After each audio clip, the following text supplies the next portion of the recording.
Bwana Yesu na asifiwe. Ninawasalimu katika jina la Yesu. Namshukuru Mungu ambaye amenijalia neema siku ya leo kuwa hili eneo.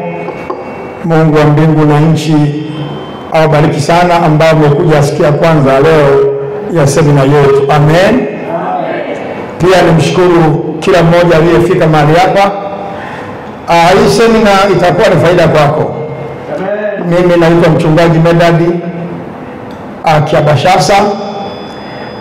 Hii semina ni semina maalum ya kuweza kukuandaa kama Mkristo, mtu aliyeokoka, kwa sababu tumekuwa na mafundisho mbalimbali ambayo baada ya kuokolewa kuna mafundisho mengi ambayo tumejifunza ili kuweza kutembea na kusimama katika wokovu. Amen.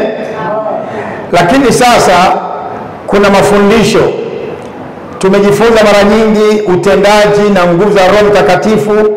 Tumehimiza watu kujazwa Roho Mtakatifu, na watu wamejazwa Roho Mtakatifu wamefanya Roho Mtakatifu.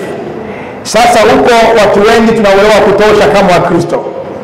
Lakini semina hii ambayo itakuwa ni ya siku 5 hupaswi kuikosa. Bwana Yesu na asifiwe. Ni semina ambayo itakusaidia kujua namna ya kwenda kuifanya kazi ya Mungu. Na kichwa cha ujumbe cha semina yetu kwa siku 5 kinasema kutambua mamlaka ya nguvu za giza na utendaji wake katika ngazi 4. Kutambua mamlaka ya nguvu za giza na utendaji wake katika ngazi 4. Kutambua mamlaka ya nguvu za giza na utendaji wake katika ngazi 4. Sasa nikupe mtasari wa jinsi ambavyo somo letu semina yetu takuwa, yale mambo ambayo tutajifunza siku kwa siku. Nikupe mgawanyo wa somo letu jinsi litakavyokuwa, ili somo la kutambua nguvu za giza na utendaji wake katika ngazi 4. Kwa sababu kama umeokoka na usitambue vizuri utendaji wa nguvu za giza, ni kazi kweli kweli kusonga mbele. Unaweza ukapigana vita ambayo hujui ukubwa wake, kwa hivyo ukashindwa kupigana vita vizuri. Lakini semina hii itakufungua kwa kiwango kikubwa, hata maeneo ambayo ulikuwa umekwama, safari hii utawekwa huru. Amina. Bwana Yesu na asifiwe. Utafunguliwa kabisa na kuwekwa huru kabisa. Sasa hili somo litakuwa na mgawanyo ufuatao. Litakuwa na vipengele 11 ambavyo vile vipengele, kila kipengele kina vipengele vingi ndani yake. Tutaangalia utangulizi wa hilo somo, alafu tutaangalia asili ya mamlaka ya giza, asili ya mamlaka ya nguvu za giza, asili yake ni wapi. Na kwenye hizo kipengele cha asili ya mamlaka ya nguvu za giza tutaangalia mambo mengi mle ndani, zilikotoka wapi, nini maana nguvu za giza, utendaji wake, zinafanyaje kazi. Lakini pia tutaangalia mfumo wa jeshi la giza, hierarchy of darkness. Tutaangalia mfumo wa jeshi la nguvu za giza, kwamba hili jeshi la nguvu za giza lina mfumo maalum, special attack system, lina mfumo maalum wa kushambulia, na liko katika level 4. Tutaweza kuziangalia hizo level 4 au ngazi 4 za nguvu za giza na jinsi gani zinafanya kazi. Lakini pia tutaangalia majukumu yao na ndimi zao. Hizo ngazi 4 za utendaji wa shetani tutaangalia majukumu yao, maana kila ngazi ina majukumu yake. Lakini pia tutaangalia utendaji wao ukoje. Kipengele kingine tutaangalia asili zinazosumbua nchi, watu, kabila, koo, familia, kwamba hizi asili hizi zinasumbuaje familia, taifa na koo, alafu asili yake ni wapi. Na kwa kuwa kuna mpango wa mkutano utakaofanyika mwezi wa 7 baadaye kushuhudia Ukimaliza semina hii vizuri, utatoka ukiwa ni mwamba kweli kweli. Bwana Yesu asifiwe. Maana pastor, usione watu mwingine wanaogopa kushuhudia kafikiri tu wanapenda kuwa hivyo. Hapana, kuna nguvu ambayo iko nyuma. Sasa wiki hii hiyo nguvu lazima ivunjwe, na watu wakitoka hapo watakuwa na ujasiri na nguvu si ya kawaida ya kwenda kuwaleta watu kwa Yesu. Bwana Yesu Kristo asifiwe. Kwa hiyo watu kutashuhudia habari ya injili haviji hivi, hata uelezaji haviji hivi, kuna nguvu nyuma. Sasa utaweza kutambua hizo nguvu na namna ya kushughulikia. Amina. Lakini pia tutaangalia miungu ya kale katika uso wa kisasa. Miungu ya kale, sababu unaweza ukasoma Mungu bahari, Mungu Ashera, Ashtarothi, Mungu Diana, ukasema hivi ya zamani bwana. Hapana, shetani anacheza na mazingira na wakati. Hiyo miungu ipo na ingali ikiabudiwa, na hata baadhi ya watu wa ndani ya kanisa wanaabudu miungu katika hali kutambua. Tutaangalia hiyo miungu ya kale katika uso wa kisasa. Lakini pia tutaangalia vibaraka au watendaji wa kazi wa wakuu wa giza duniani hapa. Tunaona vibaraka wale. Sababu tutaangalia hizo nguvu za giza hizo zina vibaraka na watendaji wake hapa duniani. Hasa hao vibaraka na watendaji wake na kina nani? Lakini tutaangalia silaha 7 za kiroho. Silaha 7 za vita vya kiroho. Tutaangalia silaha 7 za vita vya kiroho. Lakini pia tutaangalia jinsi ya kutambua level gani ya utendaji wa kishetani unayopambana nayo kwa wakati huo. Yaani kuna mazingira yanayokuja kwenye maisha yako, maisha ya ndoa, ya familia, ya biashara, ya kilimo, maisha ya shule, maisha ya kawaida tu. Unapoona kuna hali mambo yaeleweki, lazima utambue na pambana na level gani. Hata wanaokwenda kwenye vita ya kawaida kama ni wanajeshi, ili washinde ile vita ni lazima watambue huyu adui ambaye wanaenda kupambana naye kajipangaje. Kwenye upande wa jeshi la anga amekaaje, kwenye upande wa jeshi la ardhi amekaaje, kwenye upande wa jeshi la majini amekaaje. Wakishajua kila level ya jeshi na nguvu yake, nao inawapa nafasi ya waendesha gani na wawe na mbinu gani. Bwana Yesu asifiwe sana. Kwa kushatambua zile mbinu, zile ngazi 4 za utendaji kazi wa shetani, ndiposa utaweza kujua. Maana kila ngazi ina maombi yake, ina namna ya ukali wa vita na mbinu zake ni tofauti kabisa. Taziona ziko ngazi 4 ambazo Roho Mtakatifu alifunulia Paulo mtume. Sasa hizi za utendaji tofauti na mapambano yake ni tofauti kabisa. Kwa hiyo kuna wakati unapambana na level fulani, kumbe unaacha level husika iko pembeni.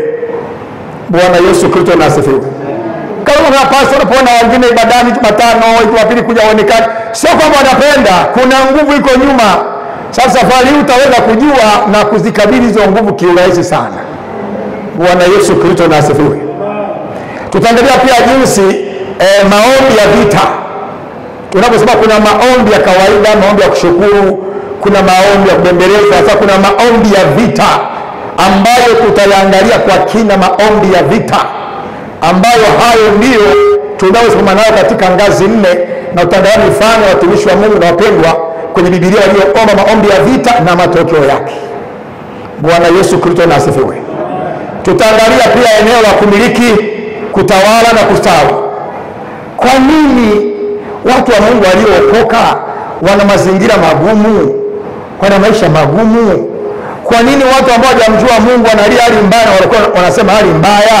Nani amsaidie mwenzie sasa?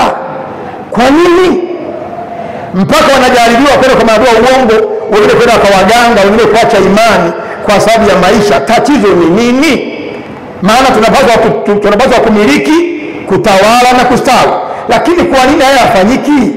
Na Yesu alituahidi mtapata mara 100 na kisha uzima wa milele. Mbona mara 100 ndio hatupati sasa? Shida ni nini? Utaweza kujua kwenye wiki hii. Bwana Yesu Kristo asifiwe. Na pia tutaangalia sehemu ya mwisho, ninakuwa mtiririko wa jinsi somo litakavyokaa kwa wiki nzima. Amina. Na pia tutaangalia kipengele cha 11, tutaangalia habari ya nyota ya mtu, nyota. Tutaangalia habari ya nyota pastor. Maana watu nyota imeibiwa, nyota yako imezimwa, nyota imekuwa nyota. Sasa haya mafundisho, biashara kusoma nyota, rejesha nyota, fungua nyota, imeingia mpaka ndani ya kanisa. Sasa utaangalia hii habari ya nyota ya mtu kibibilia inasema nini? Kwa nini baadhi ya watu zana kama nyota yao imeibiwa, nyota yangu imeibiwa, nyota yangu imefunikwa, nyota yangu fulani kachukua nyota fulani. Nyota inachukuliwaje? Inaweza kuchukuliwa? Tutaangalia Biblia inasema nini. Bwana Yesu Kristo na asifiwe. Na mwisho tutaangalia tofauti ya kupigania baraka, tofauti ya kupigania baraka zako na kurudisha nyota. Maana kuambia mama fulani nyota yako ile inabidi urudishe. Labda utoe dhabihu fulani au sadaka maalum, nyota tufanye maombi ya kurudisha nyota. Tutaangalia kwa Biblia maandiko yanasema ni kuhusu habari hizo. Bwana Yesu na asifiwe. Ili ukishafunguliwa hapo, tunapokuja kwenye mkutano mwezi wa 6, baadaye kuanza mwezi wa 7 mpaka mwezi wa 12, miezi mitano, ni nyumba kwa nyumba kupeleka habari za Injili, utakuwa na ujasiri kuliko simba. Bwana Yesu na asifiwe. Kwa sababu tayari utakuwa umejua siri na mipango ya adui, na utakuwa tayari utakuwa umeivunja na utakuwa umewekwa huru. Amen. Hili ni somo muhimu sana la kutambua mamlaka ya nguvu za giza na utendaji wake, kwa sababu upande huo tumekuwa tuna ujuzi wa kutosha wa kutambua mamlaka ya nguvu za giza na utendaji wake. Matokeo yake shetani ametumia nafasi hii kulinyanyasa na kulionea kanisa, kwamba kila kukicha hali ya kanisa, kama ni mgonjwa mnasema bora ya jana alikunywa uji, leo kabisa atajagusa uji. Kwa nini inazidi kudhoofika haja kanisa? Tunapoongelea kanisa duniani ni wale walioitwa, watu waliookolewa dunia nzima, hilo ndio kanisa. Bwana Yesu Kristo na asifiwe. Ukienda Ulaya makanisa yamekufa, yanauzwa makanisa, yanageuzwa misikiti makanisa, yanageuzwa mabaa makanisa. Hamna watu wa kuabudu mle ndani. Hayo na Ulaya ilianza mdogo mdogo kama unavyoona imeingia Afrika na Tanzania, ya watu kuuza ibada ili yaonekane. Nayo ilianza hivyo kwa Ulaya. Mwisho wa siku majengo na hii hali haijaanzia Ulaya. Kibibilia ukisoma katika historia unagundua lile hekalu ambalo lilijengwa na Mfalme Suleiman, baadaye lile hekalu liligeuzwa kuwa soko la jumla na rejareja. Ndipo alipoingia Yesu akatandika watu bakola mle ndani, akapindua kila kitu. Kaambia cheni uhuni, nyumba yangu imeandikwa itakuwa nyumba ya maombi na sala kwa dunia nzima. Leo naigeuza soko. Mtu amepanga anauza viazi, anauza bajia, anauza banga, anauza pombe kwenye madhabahu ndani ya nyumba. Hebu vuta picha mpendwa, ili taifa la Israeli walikengeuka kiwango gani madhabahu kama hii ya Shilo. Baadaye unageuza mtu ameweka ubora anauza hapa, hapo mtu ameweka majindi anauza, wanasema lilikuwa kanisa hili Mungu alikuwa anashuka ndani. Ni masikitiko makubwa sana. Ni masikitiko. Ni kwa sababu ya nguvu za giza ziliwakamata bila kujua, na wao wakafunikwa nazo. Sasa hii ni wiki ya kufunua siri zote za shetani na utendaji wake. Bwana Yesu Kristo na asifiwe. Kwa hiyo tunapoanza kutangulia hili somo, tunaangalia kwenye kitabu kwanza chenyewe cha Waefeso, maana hili somo lipo kitabu cha Waefeso sura ya 6 mstari wa 10 hadi wa 18. Hayo ndio maandiko ambayo tutatembea nayo. Efeso sura ile ya 6 na ule mstari wa 18. Na nitakuwa nahitaji msomaji ambaye atakuwa na Biblia atakuwa ananisomea pale. Kwa hivyo tunapoangalia kwenye kitabu cha Waefeso hiki ambacho ndicho wiki hii tutatembea nacho sana. Yako maandiko mengine tuyasoma, lakini andiko kuu tutasimamia kulichambua ni kitabu cha Waefeso sura ile ya mwisho. Kitabu cha Waefeso kina sura 6 tu. Sasa ile sura ya mwisho Paulo mtume chini ya uongozi wa Roho Mtakatifu kuna mambo aliyowaandikia.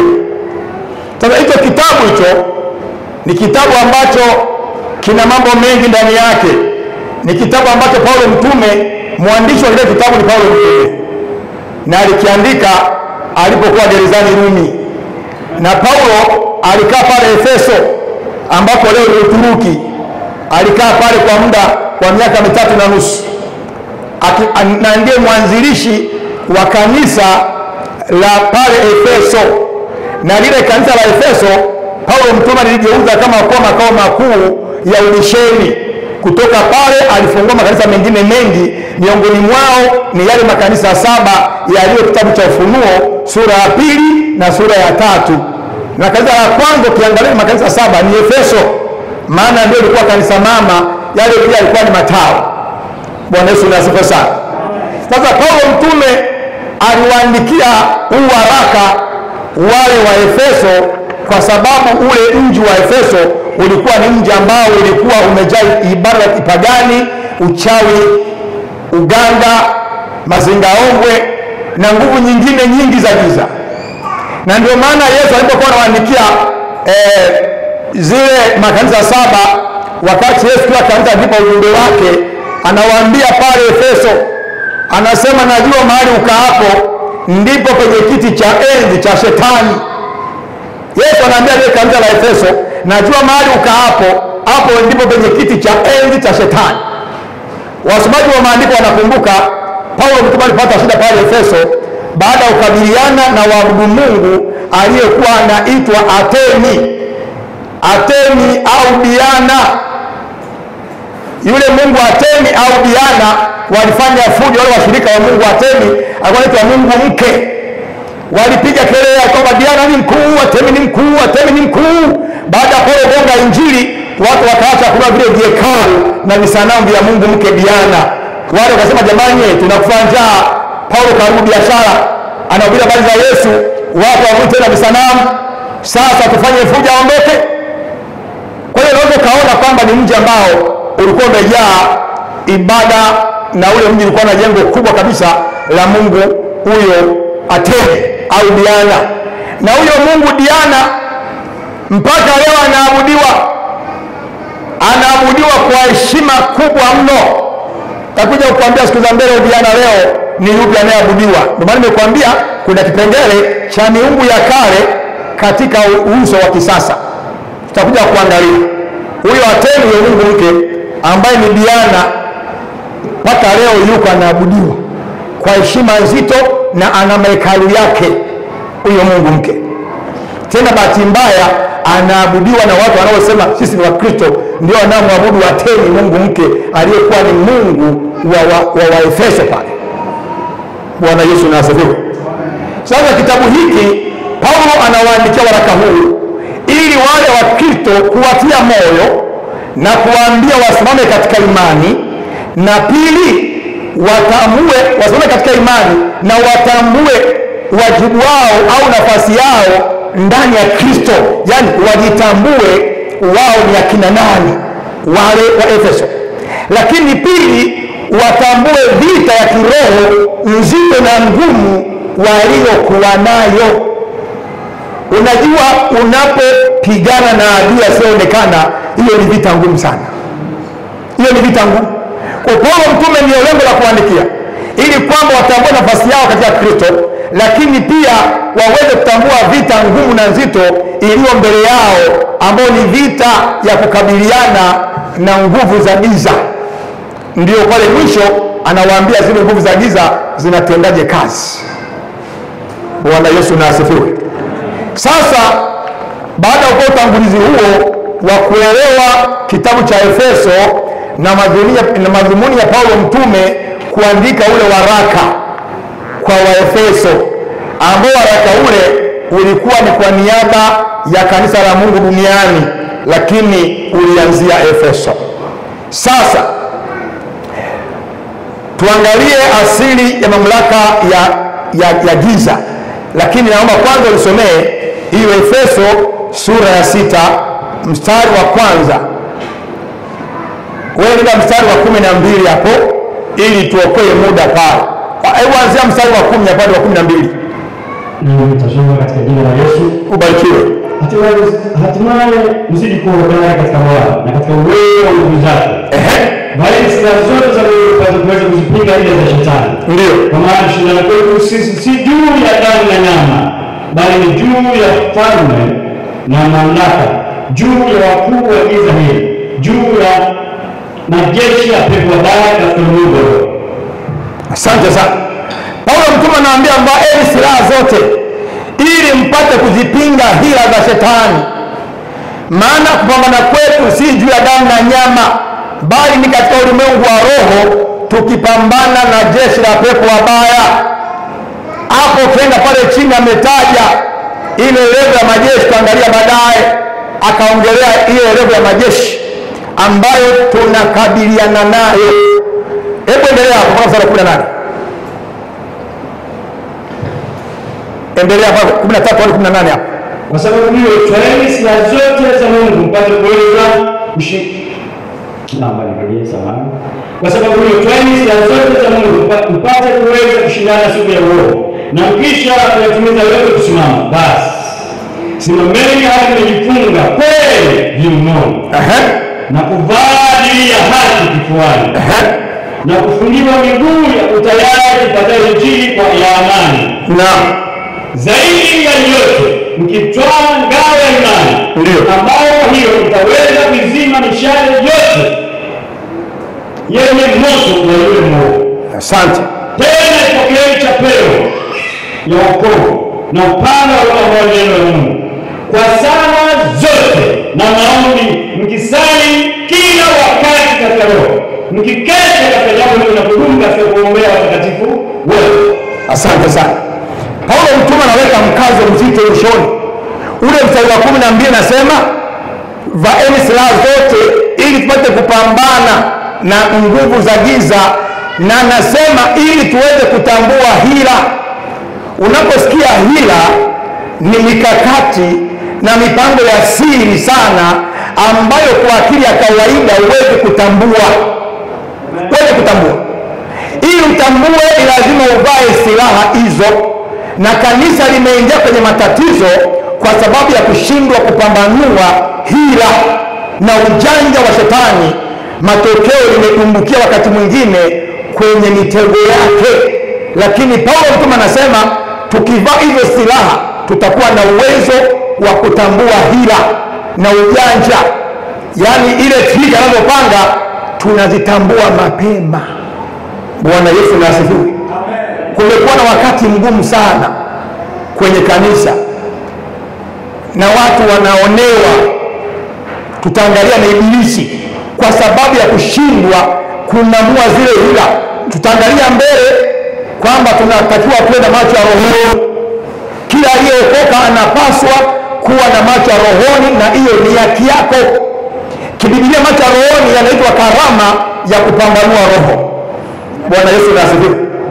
Hivi unapokwenda kama una macho ya rohoni ni kama kipofu, utapamia kila eneo, utadumbukia kila eneo. Ni lazima kuwa na macho ya rohoni. Bwana Yesu Kristo asifiwe sana. Na shetani anaogopa sana mtu aliyeokoka aliye na macho ya rohoni. Sasa tunapoangalia asili ya mamlaka ya giza, vita vya kiroho, asili ya mamlaka ya giza, yani vita vya kiroho, asili yake ni wapi? Ili vita vya kiroho vinatokana na mamlaka ya giza. Kuelewa vita kati ya ufalme wa Mungu na ufalme wa giza. Vita vya kiroho unapambanaje kila siku? Kuna sehemu nilikuwa nafundisha,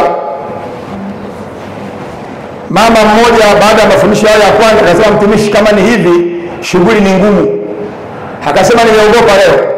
Kumbe nilikuwa sijaelewa tuna vita nzito na ngumu kiasi hiki. Nikamwambia naam, hii ni vita ngumu. Hasa bahati mbaya hatujajua uzito wa vita, tunachukulia simple tu kama nimeokoka, haleluya, Mungu ananinda, amina. Hapana, kuna vita ngumu na nzito sana, lakini uzuri tumeahidiwa ushindi. Bwana Yesu asifiwe. Tumeahidiwa ushindi, kwamba ushindi uko na sisi. Sasa nini maana ya mamlaka ya giza? Nini maana ya mamlaka ya giza, au nini maana ya nguvu za giza? Msemo uliozoeleka na wapendwa wanasema nguvu za giza. Nini maana mamlaka, au nini maana ya nguvu za giza? Nini maana yake? Unaposema hizi ni nguvu za giza, unaimaanisha nini? Maana ya nguvu za giza, mamlaka au maana ya nguvu za giza ni nguvu na ushawishi wa shetani na majeshi yake, ni utawala wa kipepo.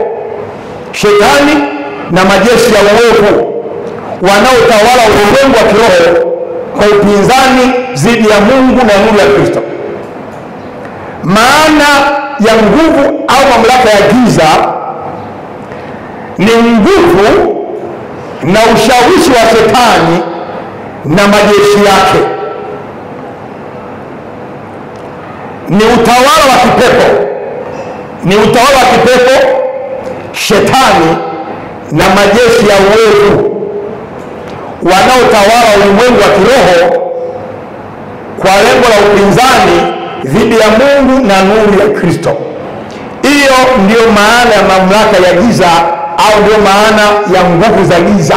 Na hizi nguvu za giza ni utawala wa kipepo, ni utawala wa kishetani ambao lengo lake hasa ni kupinga kazi ya Mungu, ni kupinga nuru ya Kristo au nuru ya Injili.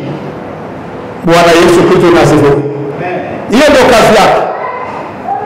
Na anaposema kupinga nuru ya Kristo ni pamoja na watu waliookoka. Kwanza anaweka upinzani watu wasiokoke. Hii ni mamlaka ya kiroho inayofanya kazi kwa njia ya dhambi, udanganyifu, mateso, uasi, hofu na minyororo ya kiroho au kiasili inayowazuia watu kumjua Mungu wa kweli au watu waliokoka kurudishwa nyuma. Hii ndio utawala wa giza ambao unafanya kazi kwa njia ya dhambi. Hii ni mamlaka ya kiroho inayofanya kazi kwa njia ya dhambi, udanganyifu, mateso, uasi, hofu na minyororo ya kiroho au kiakili inayowazuia watu kumjua Mungu wa kweli na watu waliokoka kurejea nyuma. Unapoona watu waokoki au waliookoka wanarejea nyuma, au waliookoka wanakuwa waeleweki, wanakuwa wasomeki, usije ukafikiri wale watu wanapenda. Kuna nguvu nyuma inayofanya watu wakatae kuokoka. Iko nguvu nyuma inayofanya watu warudi nyuma. Iko nguvu nyuma inayofanya watu wakose ile afya na ustawi wa kiroho. Iko nguvu. Naweza kuona wakati mwingine watu kwenye maombi anaomba dakika 5 amekata pumzi. Unakuta mtu ameokoka na miaka 3 kanisani, 5 6 au ana mwaka hajui kuomba. Yaani bakia biashara niombee tu, hawezi kuomba. Mwingine jaribu kuomba anapiga miayo tu. Kwa nini? Kwa sababu iko nguvu kubwa ambayo imekandamiza watu wa Mungu. Wiki hii tutaijua na tutaivunja kwa jina la Yesu. Unapoona unashinda kuomba, unasema leo naomba usiku, naamka saa 8, ukiamka unakuta usingizi mzito, huwezi kuomba. Unasema leo nafunga, huwezi kufunga, huwezi kusoma neno, huna muda na mambo ya Mungu. Usije ukafikiri ni mambo hivi tu. Utaangalia vizuri tukifika kwenye eneo la kutambua levo za utendaji wa kazi wa shetani. Huu utawala wa kiroho ambao ni wa kishetani unaofanya kazi kupitia dhambi, na lengo lake ni kupinga mpango wa Mungu duniani, kuwapotosha watu wasimjue Kristo, na pia waliomjua Kristo warudi nyuma, waking'ang'ania kwa Yesu wabakiwa wakole jina. Hiyo ndio kazi ambayo unafanya utawala wa giza hapa duniani. Bwana Yesu Kristo na asifiwe sana. Amen. Giza la kiakili na kiroho. Utawala unaweka giza la kiakili na kiroho. Tutaangalia baadaye vizuri. Mtu anakwambia bwana, mwanangu shuleni haeleweki. Yaani kama vile hana akili. Hakuna mtu ambaye hana akili. Hakuna mtu Mungu alimuumba bila kuwa na akili, hayupo. Lakini kwa nini kuna watu hawana akili? Ni kwa sababu nyuma kuna nguvu. Utaangalia hizo nguvu ambazo zinaharibu akili. Akili wanaweka giza kwenye akili na giza la kiroho. Watu waelewi wala kuona kweli ya Mungu kwa sababu shetani amepofusha akili zao. Wakorintho wa 2:4 inayosema injili yetu kama imefika kwa hao wanaopotea, ambao Mungu wa dunia hii amepofusha fikra zao ili ziwazukie nuru ya injili ya Kristo aliye mfano wake Mungu. Kwa hiyo wamefungwa akili kabisa na ufahamu. Hata watu waliookoka wanafungwa, tutaangalia, wanafungwa ufahamu kabisa, yani namna kujipambanua hawezi, namna kusoma neno, kuomba, namna kupambana mtu kiroho ajui kuomba, neno akisoma haelewi. Unakuta mtu labda akili zimehamia kwenye move, kwenye michezo mbalimbali, hizo movie, usitoka fikiri ni yeye, kuna nguvu nyuma huku. Bwana Yesu asifiwe. Imeshamchukua, iko nguvu nyuma. Sasa wiki hii tutajua hizo nguvu zote na namna kuzikabili kupitia maombi ya vita katika jina la Yesu. Maana hatuwezi wapendwa kufikia malengo tuliyokusudia iwapo hatuwezi kutambua nguvu za giza na utendaji wake. Ni nguvu sana, nguvu. Kwa hiyo nguvu za giza, ushawishi wake, mamlaka yake, ina uwezo wa kushawishi wanadamu kutenda dhambi, kuwapotosha kutoka kwa Mungu na kuwasababishia matatizo mbalimbali katika maisha yao. Hiyo ni nguvu ya giza inayoshawishi kutenda dhambi, watu kurudi nyuma. Inakuwaje mtu aliyeokoka bado kuna roho zinamsumbua, bado ana hasira, bado ana chuki, bado ana wivu? Na wivu huwa ni kituo cha mwisho kuelekea uchawi. Wivu huwa ni kituo cha mwisho kwenda kuwa mchawi. Kwa nini? Mtu akifanikiwa awe na muuma na ameokoka. Kwa nini? Ziko nguvu nyuma, utazitambua utendaji wake kwenye semina. Bwana Yesu asifiwe. Hata tunapoangalia hii nguvu ya vita, maana ya vita ya kiroho, tunaposema hii ni vita ya kiroho, nina vita ya kiroho, nina vita mniombee. Nini maana ya vita ya kiroho? Nini maana yake? Kwamba na vita ya kiroho, nini maana yake? Maana ya vita ya kiroho ni mapambano yasiyoonekana yanayoendelea kila wakati kati ya nguvu za Mungu na nguvu za Shetani, vinavyoathiri dunia ya asili, afya, familia, huduma, taifa na akili za watu. Unaposikia vita ya kiroho, ni mpambano baina ya nguvu za Mungu na Shetani, ambazo nguvu hizi za Shetani zinaathiri watu, zinaathiri taifa, zinaathiri kanisa, zinaathiri watoto, zinaathiri makabila na maeneo. Na itakuja kuangalia vizuri mbele, utaona ndio maana maeneo na nchi zina tabia na hulika tofauti. Kuna maeneo, nchi, makabila na ukanda wana hulika au desturi na mila tofauti kwenye upande wa maovu. Utakuja kuangalia hili taifa, unakuta hili taifa wale watu ni wakorofi, kwamba hili taifa bwana watu ni wakorofi kabisa, watu wabaya kabisa. Ama hili kabila, hawa watu wana hasira, hawa watu wana uchawi sana, au hii familia ni watu ambao ni wabaya. Sasa hizo roho hazijizidi tu. Tutaangalia vizuri kwenye level 4 ndio utajua hizi roho huwa zinaingiaje kwenye makabila, kwenye familia, kwenye kanisa. Na kwenye vita makanisani, mgawanyiko, madhehebu, ugomvi, kukimbiana, kuvurugana, injili haziendi, ni ukwaruzana, ugombania vyeo. Usifikiri mambo yanakuja tu, kuna nguvu nyuma. Lengo ni kuzoefisha kazi ya Mungu. Sasa wiki hii tutajua siri zote hizo. Bwana Yesu asifiwe. Vitu vingi na kwenda anayependa kufanya hayo, lakini automatic anakuja. Iko nguvu nyuma, kwa sababu kazi ya Shetani ni kuangaisha watu chini ya jua, wasimjue Mungu, wapotee kabisa. Ni kama namkomboa Mungu vile, kwamba ulimuumba mwanadamu na mpango naye wa kushindana milele, ukampendelea, ukamwekea mazingira mazuri kila eneo.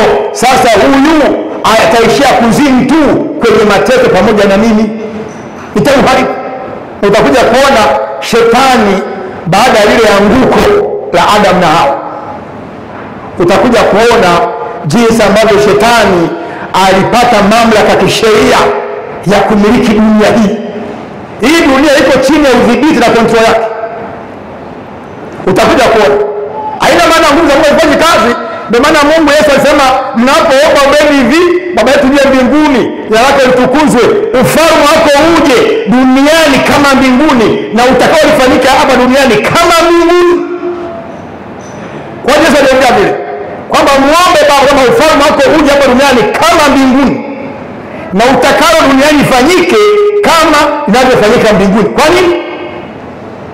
Ni kwa sababu hapa anamiliki jamaa hapa. Na ndio maana Yesu alimfuata kama Yesu sikiliza bwana.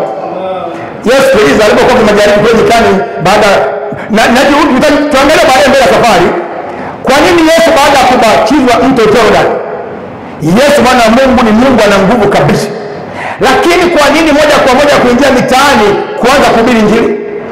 Na maandiko yanasema alipotoka ndani ya mto Jordan, Roho wa Mungu alishuka juu yake. Na Mungu Baba akatoa sauti, huyu ni mwanangu mpendwa, nayependezwa naye, msikieni yeye. Yesu akasema, haleluya jamani, mmesikia maneno haya?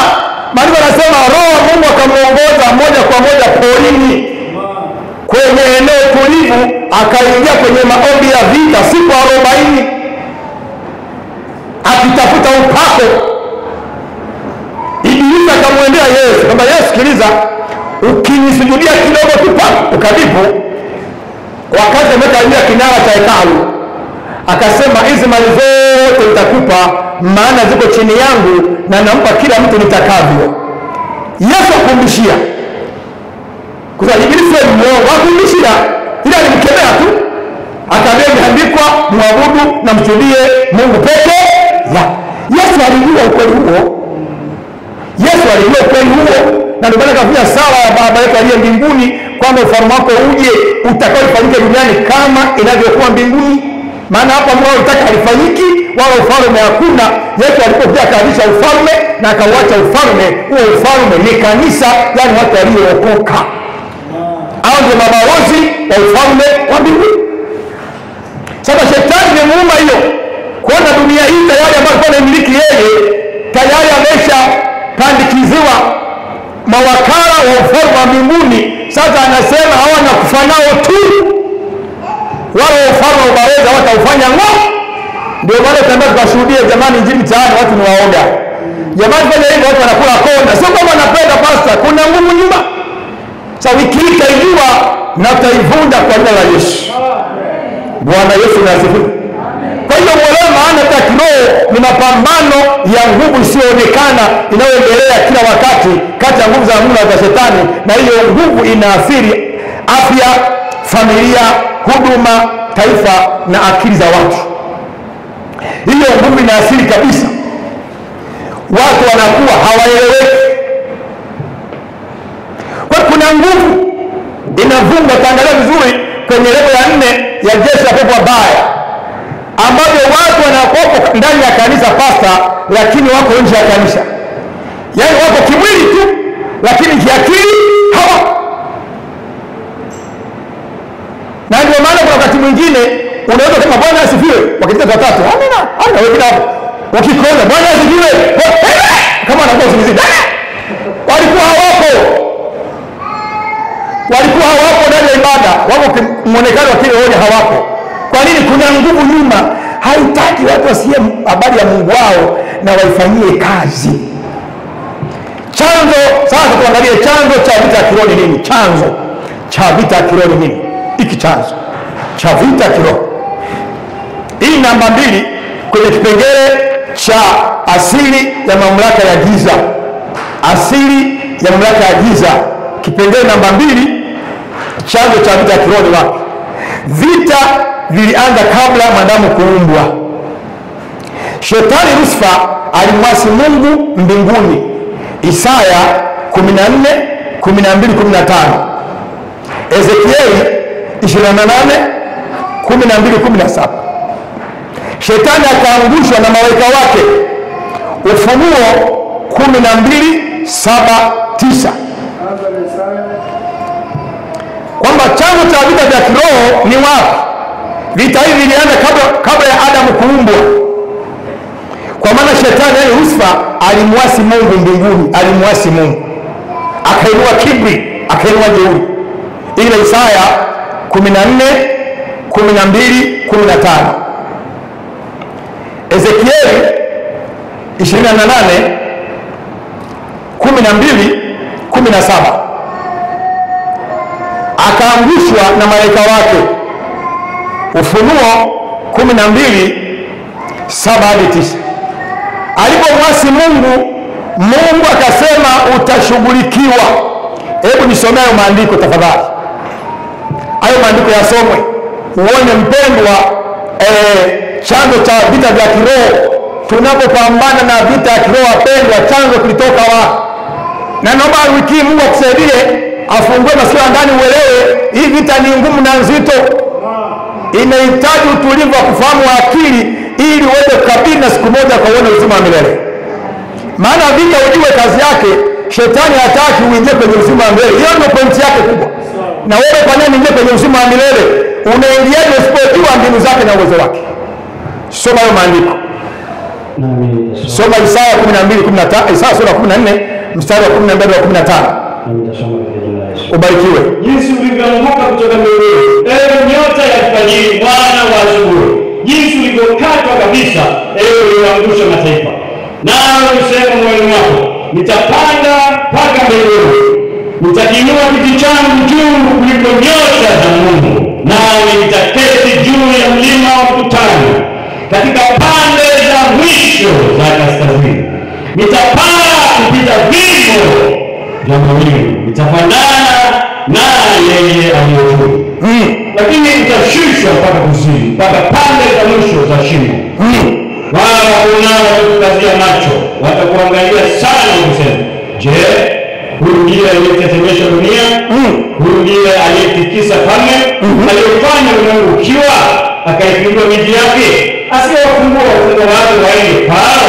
Wafalme wote wa mataifa wamezikwa wote kwa heshima, kila mmoja ndani ya nyumba yake mwenyewe. Inatosha sana.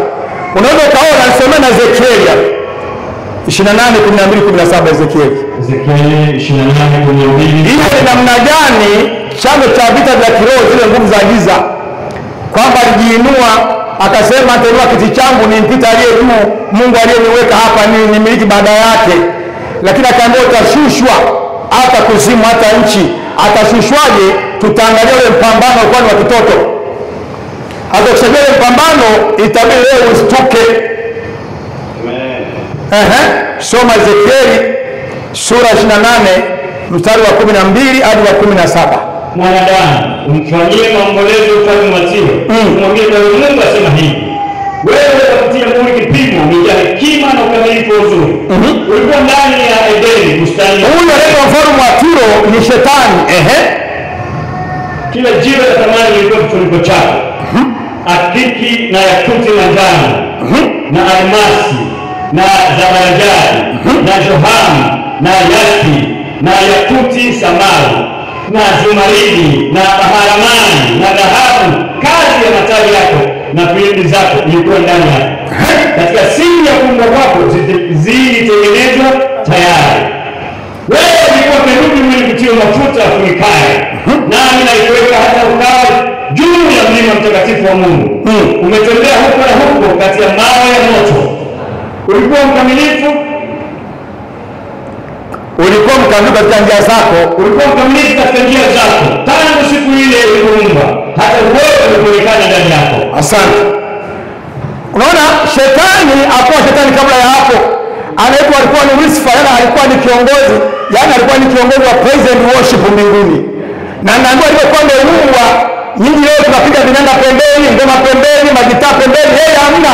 Vilikuwa automatic ndani, zile sauti nne zilikuwa automatic ndani. Akianza kuimba vinanda, mazali, zeze, filimbi, magitaa yanakuja automatic kutoka kwake. Nasema kwa tembea katikati ya moyo wa moto. Alikuwa ameweka mazingira bora kabisa. Kiburi kainuka akajenga uasi. Akaambiwa kwa hii kiburi utashushwa hata chini. Sasa alishushwaje? Nisomee Ufunuo 12:7-9 ndio utajua hapo. Sikiliza maandiko kwa makini, mtu wa Mungu hapo. Sikiliza maandiko kwa umakini. Baada ya kuambia utashushwa, haikuwa biashara nyepesi. Soma Ufunuo 12:7-9. Nami nitasoma katika jina la Yesu. Ubarikiwe. Kulikuwa na vita vikuu.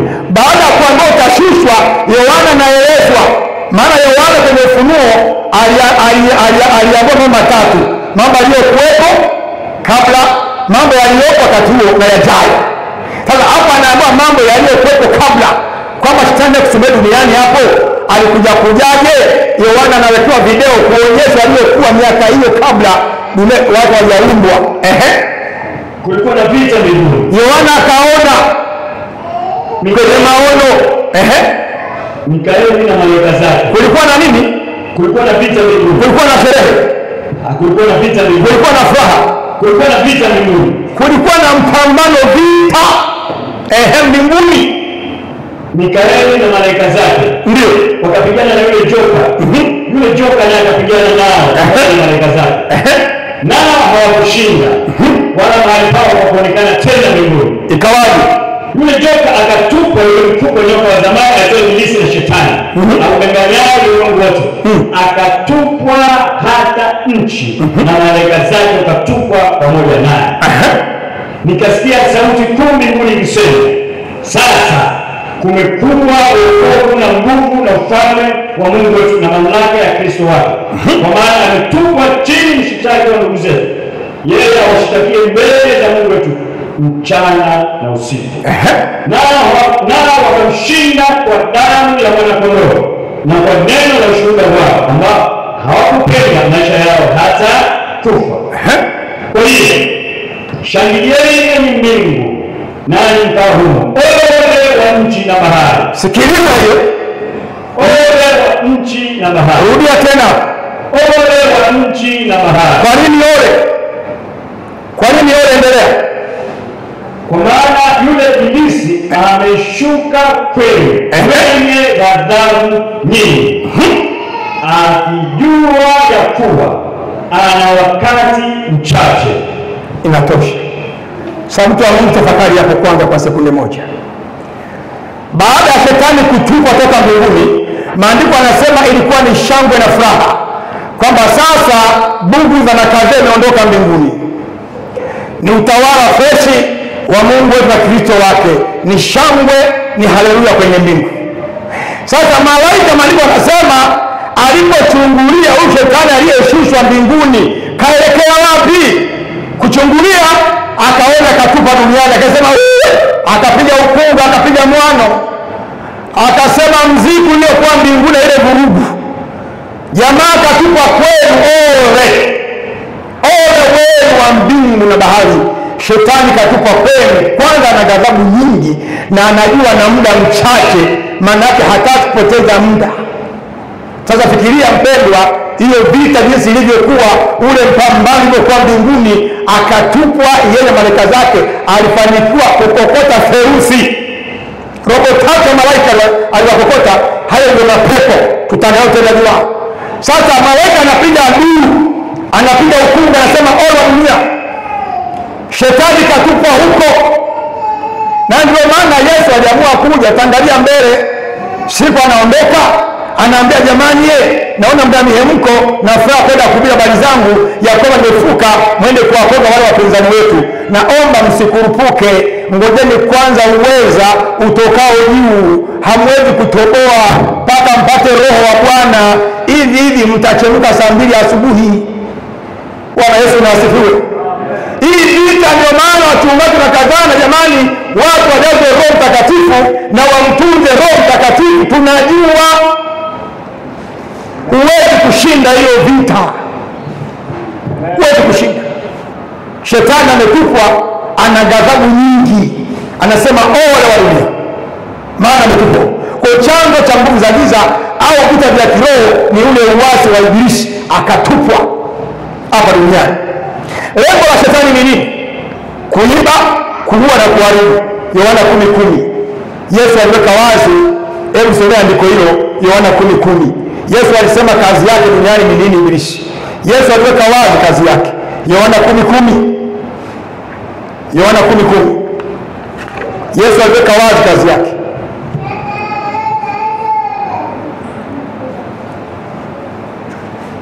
Soma Yohana 10:10. Nami nitasoma. Mwivi haji ila aibe na kuchinja na kuharibu. Mimi nalikuja ili wawe na uzima, kisha wawe nao tele. Naona kazi hiyo. Yesu anasema nimekuja kutafuta na kuokoa kilichopotea, lakini shetani amekuja ili kuchinja, kuiba, kuua na kuharibu. Yaani kuhakikisha kwamba hakuna mwanadamu anayeingia kwenye uzima wa milele. Huo ndio mpango wake, na shetani anamjua Mungu vizuri mno, kwamba Mungu hataki dhambi, hataki michanganyo ya dhambi. Kwa hiyo kwamba nitawakoroga watu hawa, hakuna hata mmoja atakayeingia kwenye uzima wa milele. Kwa wapendwa, hii vita ni kubwa, ni ngumu na ni nzito, sio vita halele mama. Bwana Yesu Kristo na asifiwe. Sio vita halele mama. Malaika anasema huyu adui yenu ana ghadhabu nyingi, kwanza anajua ana muda mchache sana. Ndio wale tunawaambia, ukipoteza muda yeye apotezi muda, ukicheza yeye achezi, anatumia muda vizuri. Sasa tuangalie ushawishi wa vita hivi leo kiroho. Watu wanaacha imani kwa sababu ya mashambulizi ya shetani. Timotheo wa kwanza 4:1. Ushawishi wa vita hivi leo au madhara ya vita hivi nyakati za leo, watu wanaacha imani kwa sababu ya mashambulizi ya vita ya kiroho. Unaona mpendo, mko naye kanisani muone, mnashangaa kuaje ameshaingia kwenye baa, karejea kwenye ukaba, karejea kwenye wizi, amerejea kwenye ugomvi. Imekuwaje?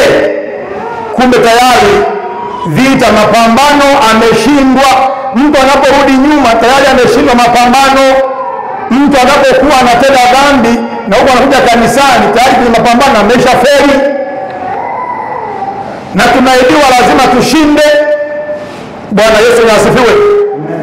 Kisoma Timotheo wa kwanza 4:1 inaeleza watu wataacha imani. Soma. Roho anena waziwazi ya kwamba nyakati za mwisho wengine watajitenga na imani, ndio wakisikiliza roho zidanganyazo na mafundisho ya mashetani. Naam. Kwa unafiki wa watu wasema uongo, wakichoma moto dhamiri zao wenyewe, wakiwazuia watu wasioe na kuamuru wajiepushe na vyakula ambavyo Mungu aliviumba vipokewe kwa shukrani. Asante sana. Kwa tunaambiwa wao wataacha imani, watajiepusha na kweli ya Mungu, watainuka walimu na manabii wa uongo. Tayari shetani yuko nyuma anafanya kazi. Sasa ukiangalia kijamii, familia zinavunjika, ndoa zinavurugika. Pastor kwa nipo ushuhuda kwamba alikuwa na birthday yake ya ndoa miaka 25, robo karne, akamwambia hongera. Yeye mpaka hapo na mke wake wamepigana vita nzito. Miaka 25, robo karne sio masiara. Mimi kwenye ndoa nina miaka 32. Kwa hiyo vita nimepigana sio mchezo. Leo watu wanaoana siku mbili taraka, wanaona siku mbili ndoa zinabaki kwenye ushuhuda, lakini ndani ya nyumba na mzungu wa 4. Usifikiri wanapenda, tayari alikaweka mkono.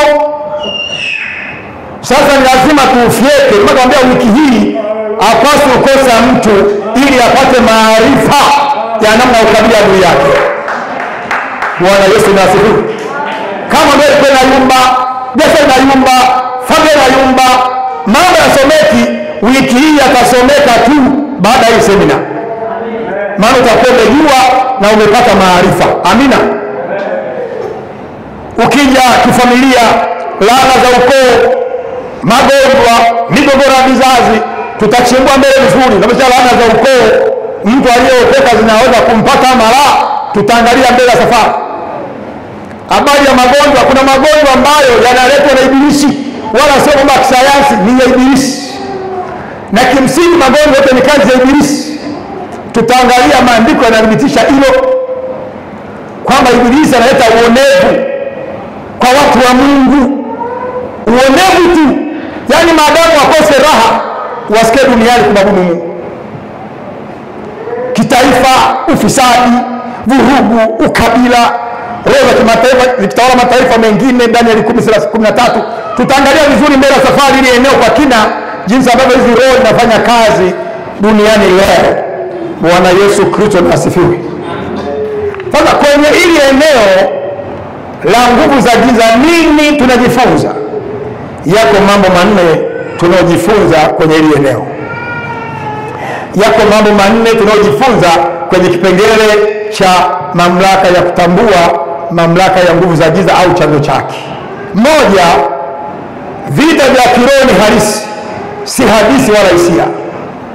Tunachojifunza baada ya kuona chanzo cha vita ya kiroho na kuona nguvu za giza manake ni nini na malengo ya nguvu za giza, tunachojifunza kikubwa ni nini katika eneo hili? Moja, tunajifunza kwamba vita ya kiroho ni halisi, si hadithi wala hisia. Vita ya kiroho ni halisi, sio hisia.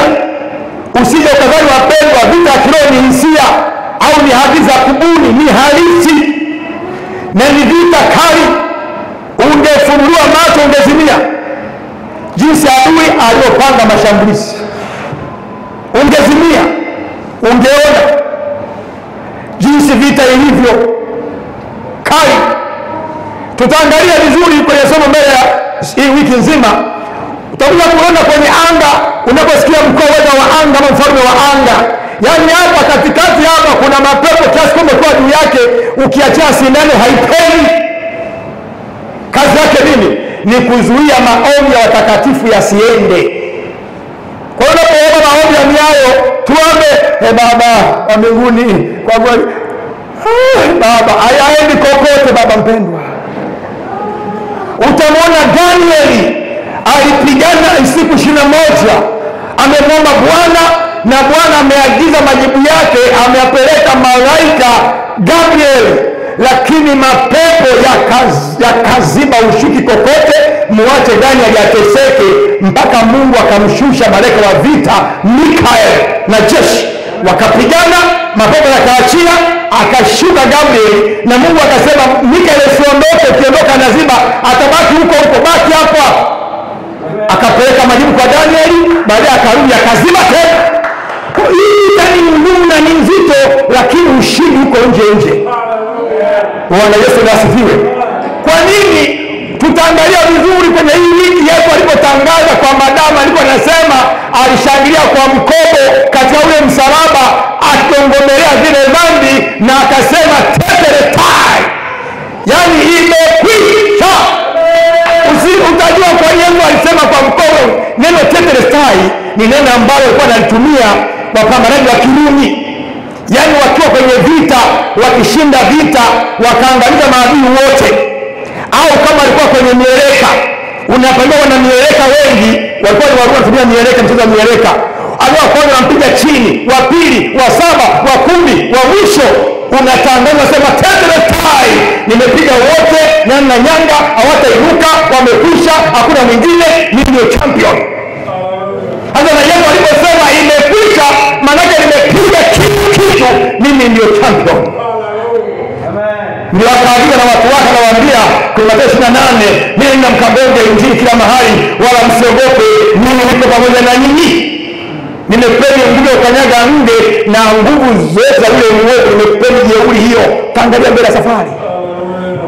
Lakini kwa nini watu waliokabadwa wanaulizwa na baada wasomeki? Maana kuwa na silaha sio kushinda vita, unajua kuitumia. Na jambo la pili, je, unajua silaha zipo na zinatumikaje? Bwana Yesu asifiwe.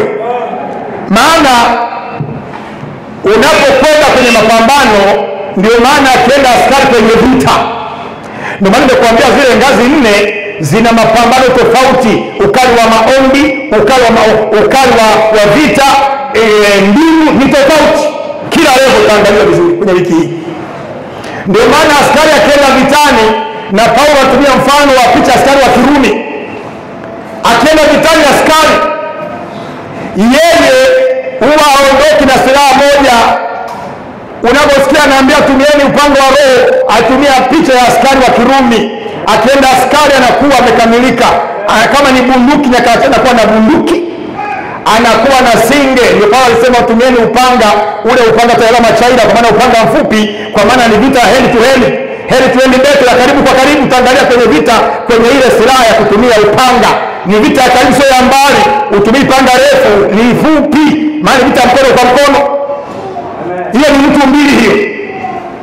wala vita haina kuchangia, ni wewe mwenyewe unaikabili, na lazima ushinde vita hiyo. Bwana Yesu asifiwe. Kwa sababu akienda anakuwa na bunduki, ana kisu hata singe, anakuwa na mabomu ya kwa mkono, mabuleti, anakuwa na bastora, anakuwa na katumia, anakuwa na mapigii. Hizo silaha zote, kila silaha ina mahali inapotumika. Yaani kuna mahali bunduki ifanye kazi, kuna mahali anakuja ifanye kazi, kuna mahali bomu ifanye kazi ni kisu tu, kuna mahali nyingine ifanye kazi ni mabomu tu. Sasa na kwenye vita kioni hivyo hivyo, kila level ya giza ina namna ya vita yake kuipigana. Kwa hiyo tunahitaji kwa neema Mungu ni kufungue macho ili kutoka hapo sasa ukawe ni kala moto kwa ibilisi. Bwana Yesu asifiwe. Jambo la pili tunalojifunza, shetani ana mfumo wa kupanga mashambulizi. Ile Efeso 12 ndio ziko level 4 pale. Falme, mamlaka, wakuu wa giza na majeshi ya pepo wabaya. Tutachambua muda si mrefu leo. Kwa tunapojikula, shetani ana mfumo wa kupanga mashambulizi, special attack system. Ana mfumo maalum wa kupanga mashambulizi. Shetani hafanyi mashambulizi kizembe, anahakikisha anapiga kwenye target, na siku zote huwa anapatia. Sasa hatuwezi kushinda vita hiyo bila kujua mpangilio wake, special attack system inapofanya kazi. Ndio maana umeona hata wanapokwenda huko nchi za wenzetu ambao wameendelea leo, wanaotuma kombora masafa marefu na masafa mafupi, anakuambia tuna mfumo wa kujilinda. Mtu anachia kombora kutoka Amerika, lina uwezo wa kutua hapa, lakini likija hapa linakuta anti ambayo ni bomu la upinzani, likiinuka ile inainuka, ngome kutana kati kwa kati. Hii aliona Yohana kwenye Ufunuo, akasema naliona miali kama miali ya moto angani. Atukabili nyakati hizi, yani makombora yanagongana juu kwa juu. Siku nyingine tutajifunza habari ya vita ya Armageddon, vita kati ya dunia. Sasa vita hii na hizi ana mfumo maalum. Sasa na sisi lazima tuwe na mfumo maalum wa kulinda makombora ya kija ya kutana ya kwetu, ngoma ipigwe juu kwa juu, baki salama, useme nimeona Bwana. Bwana Yesu asifiwe. Hivi uwezo, yani unakuwa umeokoka ukawa kibaraka wa shetani bila kujua. Tutaangalia mbele safari.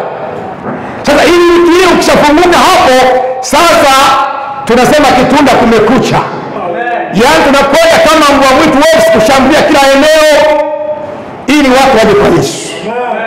Tunaenda kama jeshi la mbwa mwitu kumshambulia adui.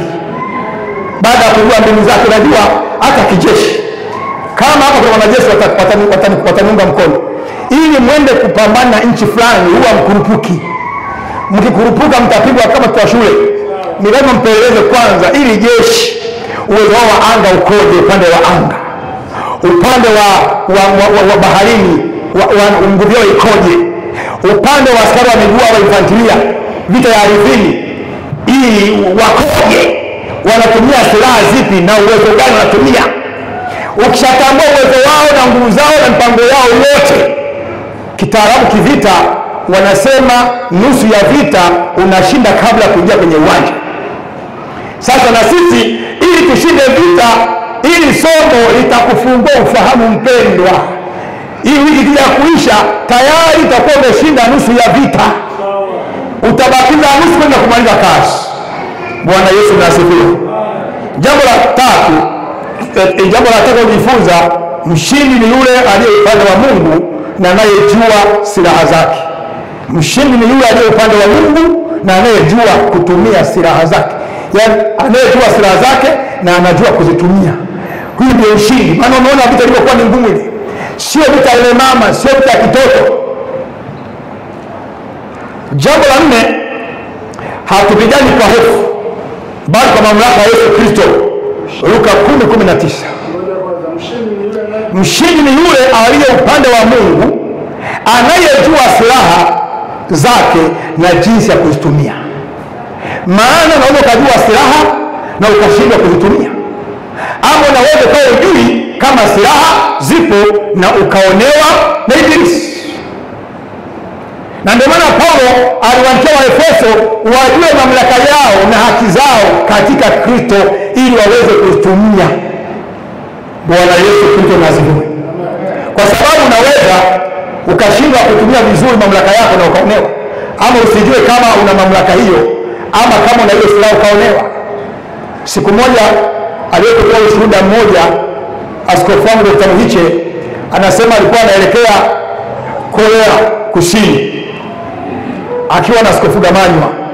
Sasa wakasema mnapoelekea Korea Kusini, ni mashariki ya mbali, mnaenda kushuka pale Hong Kong, China pale.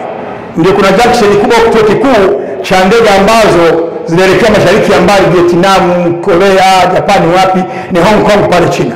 Toka Tanzania, Marekani, wapi lazima kuja mshuke pale. Kwa kuna eneo kubwa mno. Sasa nasema ukishashuka mashariki ya pale, unaingia kwenye jumba la kusubiri wageni. Na lile jumba uruhusiwi kutoka popote. Ukitoka nje ya jumba unakamatwa. Unakaa kusubiri ndege masaa 7, 18 kulingana na muda wa ndege yako inakuja saa ngapi, ubadilishe ndege au ndege nyingine kuelekea mashariki ya mbali. Sasa nasema alipoingia mle ndani kuna watu wengi. Lakini kwa vile jumba lina kila kitu.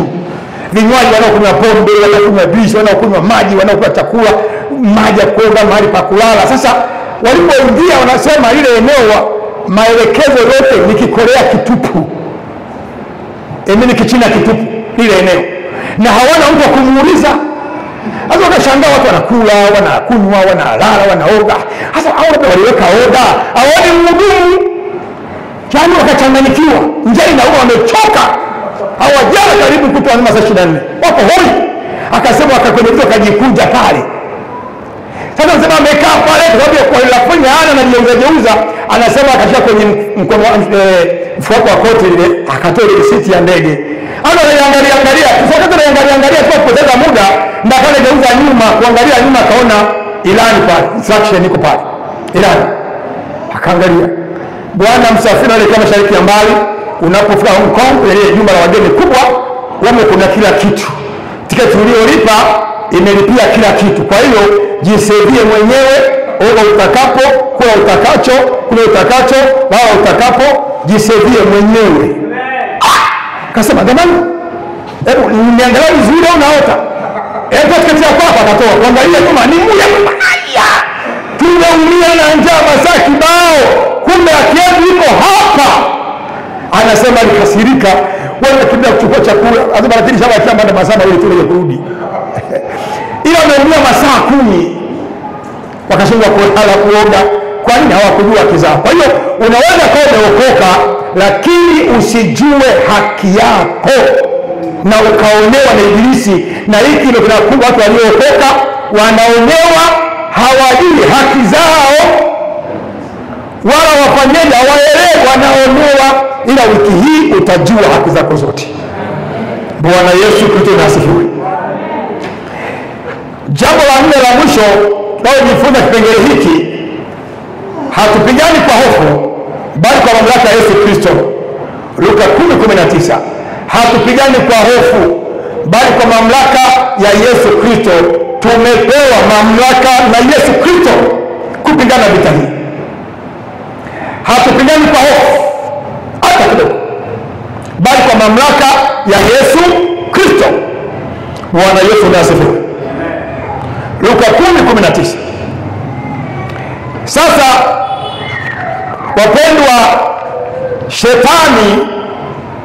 shetani ana mfumo wa jeshi la giza, Hierarchy of darkness.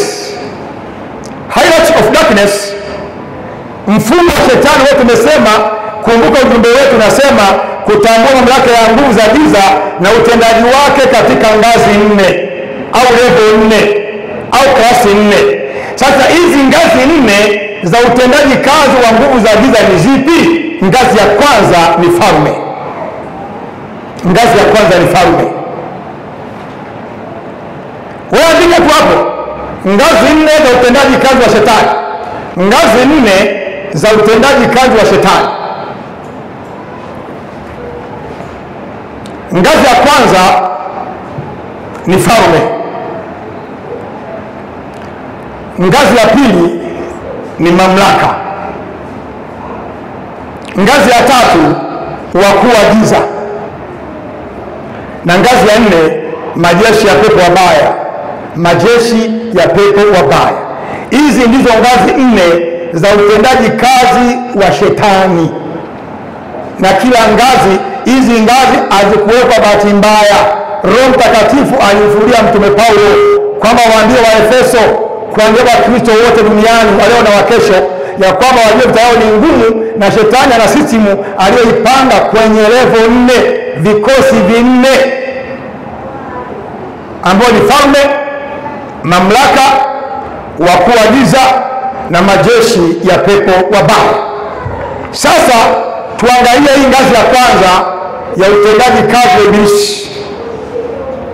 Kwa hiyo ambao ni falme, tuangalie, tuchambue ngazi ya kwanza hii ya falme. Falme ni nini hasa? Tunaposema falme ni nini hasa? Yaani kwenye ngazi ya falme ambayo ni ngazi ya kipepo, hii ngazi ya falme ni nini hasa? Falme ni majemedari wa juu, generals, katika utawala wa kishetani. Falme ni majemedari wa juu katika utawala wa kishetani, majenerali hawa. Yaani kama ni jeshi, hawa ni majenerali wa juu kabisa. Kwa tunaposema falme ni majemedari wa juu, generals, katika utawala wa shetani. Katika muktadha wa kiroho linaelezea mapepo wenye mamlaka ya juu katika utawala wa shetani. Inaelezea katika muktadha huu wa kiroho, linaelezea mapepo wenye mamlaka ya juu katika utawala wa kishetani. Unaelezea mapepo wenye mamlaka ya juu katika utawala wa kishetani. Wale wahubiri, mtumishi wa Mungu anajua hapa, wahubiri na wale kama hapa kuna kamati ya maombi watanielewa vizuri sana. Ndio maana kuna mapepo mengine hata mnaimba kwaya tu kwenye mkutano yanachomoka. Mengine utaenda ukele kwa Yesu sekunde tu imechomoka. Hiyo ni ngazi ya mwisho. Lakini kuna wale mengine ambayo unakemea, jasho linakutoka hata siku 3 alitoka stock. Lingine alisema mlio tu. Ujue hapo unapambana na falme. Tutachambua vizuri sana sehemu ya pili. Ujue ngazi hiyo sio maombi ya toka hapo, inabidi uongeze mafuta hapo, ongeze gia. Unakabili falme. Tutaangalia kipengele cha je, unatambuaje kwamba safari hali hii ninakabili ngazi fulani ya kipepo? Utatambuaje? Tutaangalia mbele ya safari ya semina hii. Ndio maana kuambia usikose. Bwana Yesu asifiwe sana. Ili ujue, yaani kutoka hapo hakuna kuonewa tena. Amina. Hakuna kuonewa, kama kuonewa umetaka mwenyewe. Ndio maana akasema na wasikitikia ambao hawatakuja semina hii. Na hata mimi kuja huku pastor ndio semina ilikuwa kazi rahisi. Mapambano yaliinuka ya ajabu. Niliomba sana. Sasa kama siku 3 nyuma nikaona kama hali ya homa, baadaye kama hali ya kutokea hali ya pepo ya homa, nikasema kuna nini hapa? Mbona sielewi? Na si aliko fiti tu, lakini kama athari kama za homa, vidonda vya homa kutoka kwenye mdomo. Ilipofika siku ya jana kama saa 7 mchana, nikasikia ghafla mwili wote, nikasikia mafua mazito yanashuka, nikasikia kikohozi kizito kinaanza kuja cha huu. Nilikuwa naendelea kuandika vitu kwenye kompyuta, nikatabasamu, nikasema mbona Ibilisi umebugi step? Ulinisumbua zamani ya kujua njia zako. Nishakujua chuma kimekolezwa moto, naelekea kwa watu wa Mungu kule Kitunda, unataka uharibu sauti, mbona umekwama? Ngoja kwanza nimalize kuandika niweke kompyuta nzuri hapa, alafu nije nikuashie moto. Baada ya kuandika kama 5 nikazima kompyuta, nikaingia maombi ya vita kama dakika kadhaa. Nilipomaliza mke wangu akasema, "Mbona unashambulia chumbani? Vipi?" Akasema kuna muone alije Ibilisi hapa tukapata mafara chikozi sasa kwenye semina. Kwa hiyo nilikuwa namshughulikia hapa shamba za mchezo, shughuli nasonga mbele. Ule mdomo ulikuwa kama hapo umeungua kama kuna kidonda. Mke wangu anashangaa asubuhi tuna kionekani, hamna mafua wala kikozi. Bwana Yesu na asifiwe. Hata kama nisingeng'amua ningekimbilia kutafuta vidonge vya chenga na vidonge si vya nini nisije kuja. lakini kanishajua ili eneo, na nikajua pale ninakabiliana wale wahuni ambao ni ngazi ya 4. Kawaangalia mbele ya safari. Bwana Yesu Kristo na asifiwe. Kwa hiyo falme ni mapepo yenye mamlaka ya juu na yenye nguvu kubwa sana. Falme kwenye utawala. Falme ni ngazi ya juu, mamlaka ya kishetani. Hii inahusisha mipaka ya kiutawala ya pepo au viongozi wa kiroho wa kishetani waliowekwa katika maeneo au mataifa fulani. Hizi falme, haya mapepo ambayo ni falme, wanatawala katika maeneo fulani ya dunia. Wanafanya kazi kwa kupanga sera na mwelekeo wa kitaifa. Shika pointi sana hii. Hizi falme, haya mapepo, wao wanatawala kijiografia, wanatawala katika maeneo fulani ya dunia. Wanafanya kazi kwa kupanga sera na mwelekeo wa kitaifa, kanda au eneo, wakitenda kazi kwa ajili ya shetani kama watawala wa kiroho. Wanatenda kazi kwa niaba ya shetani kama watawala wa kiroho.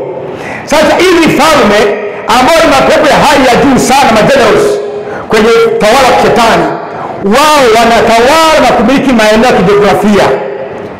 Wanaweza kutawala Afrika, Asia, Amerika, wakatawala kama ni vile vile Afrika, wakatawala Afrika Mashariki na Kati au Afrika Mashariki, au wakatawala maeneo, kasema kama Tanzania hapa, ukasema nyanda za juu kusini wakatawala, au nyanda za juu kati wakatawala, au pwani wakatawala.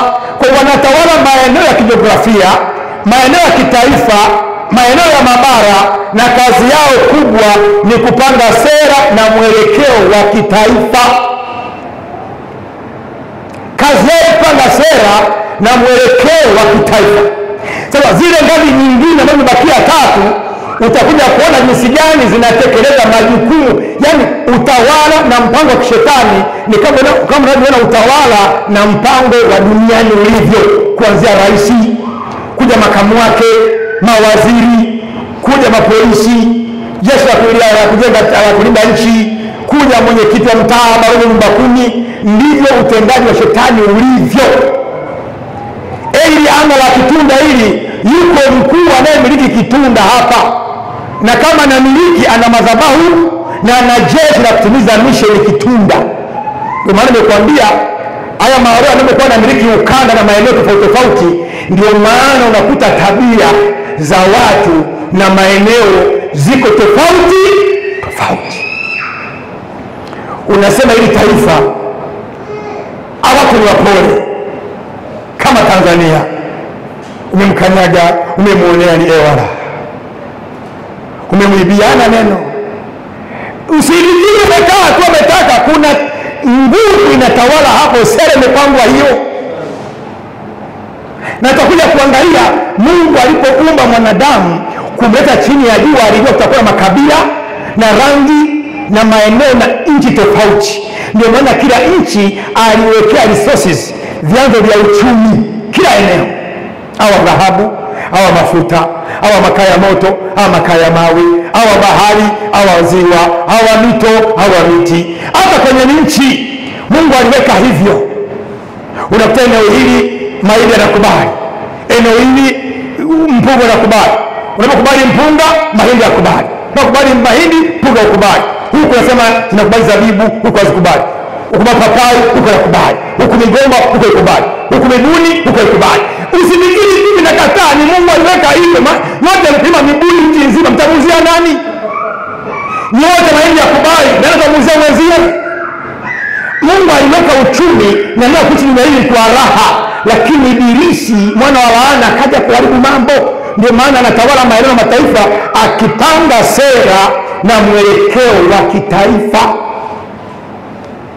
Unapoona maji na vikundi vichache kwenye nchi mbalimbali wanalamika watu zinauzwa, usifikiri wanauza tu. Kuna nguvu nyuma, lengo watu wahangaike wasimjue Mungu, maana wakiwa na hela wakashiba hawa watamjua Mungu hawa. Tangalau vizuri bila safari kwenye hizi faru.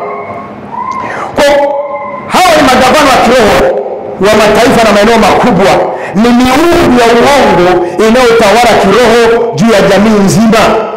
Huunda mikakati ya kuharibu kizazi fulani au jamii nzima ya taifa na eneo hilo. Hizo ni roho za giza zenye cheo cha juu zikisimamia mipaka ya kijiografia, mataifa na maimbo. Zina uwezo mkubwa wa kiroho zikitenda kazi kama roho za kiutawala juu ya maeneo maalum. Kwa hivyo falme ni kama mataifa au maeneo ya kiroho yaliyo chini ya udhibiti wa giza. Ufunuo 2:12-13. Zinawakilisha aina mapepo yanayohusiana na kabila, mila, urithi wa kiroho au jamii nzima. Haya mapepo ambayo ni falme. Unasema hili kabila bwana hawaniwezi sana hili kabila. Hili kabila bwana, hili kabila usioe. Hawaolewaji hawa. Hili kabila usioelewe na wao. Hili kabila bwana wanapenda ngono sana. Hili kabila kwa ulevi waambii kitu. Hili kabila kwa wizi wa ng'ombe ni balaa. Hili kabila wizi wa wake za watu wanatisha. Usifikiri nimekuja tu. Ni mfalme zimepanga na kuweka maroho tofauti kila eneo ili kuharibu jamii nzima. Bwana Yesu nasifiwe. Unanielewa mpaka hapo? Tunashangaa maroho mbona yeleweki? Hii familia mbona yeleweki? Kwa nini hii familia mbona wale watu bwana? Wa kwanza leo kaachika yuko nyumbani. Ama hii familia wanazaliana pale. Wa kwanza alizaa dada yule, wa pili kazaa watatu, wanazaliana pale. Na ni kweli. Kwa nini? Kuna roho ziko tangalia hii wiki uweze kutambua kinachotesa nyuma hata waliookoka na wakumba hayo. Kwa nini? Na wameokoka. Shida iko wapi? Bwana Yesu nasifiwe. Unaweza kuona jinsi maroho yanavyotenda kazi. Utaona jinsi ambavyo hebu nisomee kwa mfano, nisomee Ufunuo 12. Ufunuo 2:12-13 nisomee hapo. Yesu mwenyewe anakiri, analiambia kanisa gani kuna nini hapo ilipo. Na kwa malaika wa kanisa lililoko Pergamo andika. Andike nini? Haya ndiyo anenaye huo upanga mkali wenye makali kuwili. Ndio. Na pajua hapo ndipo kwenye kiti cha enzi cha Shetani. Nao walishika jina langu wala kulikana imani yangu. Asante sana. Hata katika siku ya hatima shahidi wangu mwaminifu wangu aliwaka kati yenu hapo Shetani. Naona andiko hilo. Yesu anasema najua katika Pergamo mahali ukaapo ndipo kwenye kiti cha enzi cha wapendwa cha Shetani. Yesu anakiri hapo ulipo. Maana yake ni nini? Pale kulikuwa na nguvu za giza za kutisha. Yaani falme ziliwekeza pale palikuwa na uovu wa kutisha pale Pergamo. Anasema mahali hapo ulipo ndipo penye kiti cha enzi cha Shetani. Na ndio maana tunasema tumeokolewa katika nguvu za giza. Kwenye zile mbili kinatawala. Tumeokolewa mle. Sasa hizi falme huwa zinazalisha roho. Kuna asili zinazoshambulia nchi, watu, kabila, ukoo. Kusoma ile Ezekieli 16:1-6 na Wakorintho wa kwanza 2:14, pale ziko roho ambazo nimekuambia ile mapepo ya falme yanatawala maeneo makubwa ya ukanda ama taifa. Ezekiel 6:1-6, Wakorintho wa kwanza 2:14. Ziko asili zinazosumbua nchi, watu, kabila au ukoo. Ziko laana za taifa, nembo za nchi. Yaani hizi nembo, kila nchi wana nembo yao ambayo ni utambulisho wa nchi yao. Sasa pata zile nembo haziwekwi hivi. Aliwahi kuhubiri mtu mmoja juu ya watu wanaweka mafuta kwenye magari, wakamjia juu kwenye magari akaogopa. Alikuwa ni Mkenya. Walimjia juu sana kakimbia nchi. Maana alikuwa anafunua siri zao. Watu hawaweki nembo hivi kwenye magari au wapi, tena chui hii siku la mtoto, kuna siri nyoka nini, hawaweki hivi tu ikapendezwa. Kuna roho inayomiliki iko huko ndani. Sasa na nembo za nchi haziwekwi hivi tu. Kuna roho ambazo tumesema falme zinamiliki maeneo ya mataifa, zinatumia zile nembo kuwakilisha tabia maeneo ya watu wale. Kwa mfano Tanzania tunatumia nembo ya twiga. Kwenye hela kuna nembo ya nyoka, hospitalini nembo ya nyoka. Wewe jiulize, nyoka inawekwa ya nini pale? Hapo ndio watu wanaotumia kwenye upande wa afya. Hata hiyo ni kutoka Umoja wa Mataifa, nembo inayowakilisha shirika la afya duniani ni nyoka. Waulize hii nyoka ya nini? Kuna roho inatawala pale nyuma. Tanzania tunatumia nembo ya twiga. Sasa angalia tabia za twiga. Ni mnyama anayetembea kwa madaha, ni mpole, hataki fujo. Hata hapa anapoona simba kumkamata, mapambano yake ni madogo sana, apambani kwa nguvu kubwa kujinusuru. Alafu ni mnyama anayependa kula vitu vya juu, apendi tabu na shida ya kupata matatizo. Waangalie wa Tanzania. Mimi nimesoma degree, sio kufanya kazi ya daladala wala dereva wala kwenda kulima. Hawataki kazi, yani wanataka pesa lakini kazi hawataki. Hiyo ni roho inatawala nyuma na nembo. Angalia Amerika, nembo yao ni ya tai aliyeshika mishale mitatu. Angalia tabia za tai. Tai eneo analoishi yeye, huwa hakuna mdudu wala muhuri yeyote anaweza kukaa pale, na akisubutu tayari atapata kichaa, atavuruga kila kitu. Kwa hiyo subutu kuingia maya yake. Waliokaa kando kando ya maziwa wanajua hilo jambo. Tai analokaa eneo, hakuna yeyote anasubutu. Hata mtu kama tai na vifaranga, usisubutu, umeondoka na maji. Yeye kazi yake ni kushambulia kwa mbali, kuleta msosi kwake. Angalia Amerika, tabia yake. Yeye ukishambulia nchi nyingine mbali, ukigusa kwake anapata kichaa, akubali. Ile mishale inaweka tu ni inawatia roho vita na pambano. Kwa hiyo nembo ziji hivi. Angalia Kenya, nembo yao wanatumia jogoo. Sasa angalia tabia za jogoo. Yaani Kenya uzinzi mpaka madhabahu. Kwa hiyo hizi nembo zijiziji tu zinawakilishwa na falme kuweka zile nembo za beba roho ya kuathiri ile taifa.